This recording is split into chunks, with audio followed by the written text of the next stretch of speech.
Қазақстан темір жолы ұлттық компаниясы өткен жылғы негізгі өндірістік жұмыстарды жоғары нәтижемен аяқтады. Бұл жөнінде бүгін үкімет басшысы Серік Ахметовтың қатысуымен өткен компанияның жыл қорытындысы шығарылған және алдағы мақсаттар пысықталған кеңесте айтылды.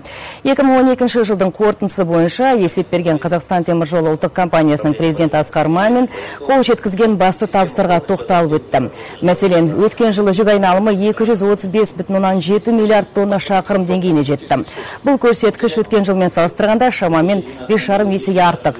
Жолаушылар тасымалы былтырмен салыстырғанда 14% артты. Әр адамға шаққандағы еңбек өнімділігі 5,3 миллион теңге көлеміне жетті. Сондай-ақ бюджет 100%-ға игерілді. Компанияның ұзақ мерзімді стратегиясына орай өндіріске жаңа технологиялар енгізіліп, активі жаңарды.